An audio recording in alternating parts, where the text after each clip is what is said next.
আমাদের একটা বিরোধী দল আছে, এই বিরোধী দল দুর্ভাগ্যক্রমে তারা আবার সে আগের মতোই ভূমিকা পালন করতে শুরু করেছে এবং হাসিনা যে ভাষায় কথা বলতো এরা ওই ভাষায় কথা বলতেছে।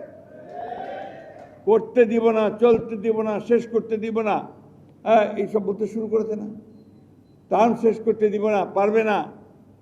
আরে বাবা, হয়েছে তো মাত্র 4 মাস 5 মাস। এই 4 মাস 5 মাসই তো অনেক পরিবর্তন হয়ে গেছে, বহু পরিবর্তন। একটা ধ্বংসপ্রাপ্ত অর্থনীতিকে টেনে তোলা শুরু হয়েছে, একটা বিপর্যস্ত আপনার প্রশাসন তাকে ঢেলে সাজানোর চেষ্টা করা হচ্ছে, চেষ্টা শুরু করেছেন। কাজটা তো এত সহজ না, এত তাড়াতাড়ি হয় না। আরও যদি চেরাগ তো নাই কারো হাতে, অথচ তাদের ভাষায় যে এই মুহূর্তে হতে হবে। আপনার তেলের, আপনার গ্যাস আর আপনার জ্বালানির সমস্যা হয়েছে। আওয়ামী লীগ 15 বছরে একটাও আপনার গ্যাস বা তেলের খনি আবিষ্কার করার চেষ্টাও করে নাই, এক্সপ্লোরেশন হয়ই নাই।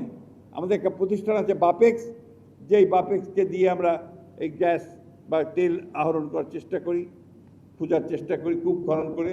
সেটা তারা একদম পঙ্গু করে রেখে দিয়েছিল, সেটাকে আবার চালু করা হয়েছে।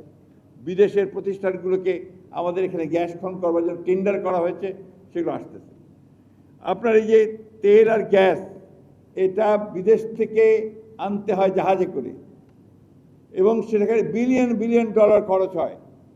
এই যুদ্ধ, ইরান এবং আপনার যুক্তরাষ্ট্রের যে যুদ্ধ, আমেরিকার যুদ্ধে, এই যুদ্ধের ফলে আমাদের প্রায় $4 বিলিয়ন ক্ষতি হয়ে গেছে। ইতিমধ্যে বেশি পেমেন্ট করতে হয়েছে।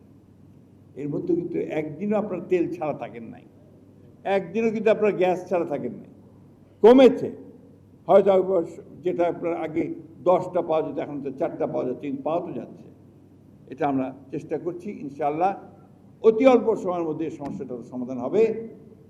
যেটা আমদানি করতে হয় সেই কারণে এগুলো বাড়ে। জিনিসপত্রের দাম একটু বেড়েছে কেন? যেগুলো আমদানি করতে হয় ওই জাহাজের ভাড়া তো বেড়ে গেছে, সব কিছুই বেড়ে যায়। যখনই আপনার বাড়ে তখন সব কিছু বাড়তে থাকে, ফলে এই সমস্যাটা আসে।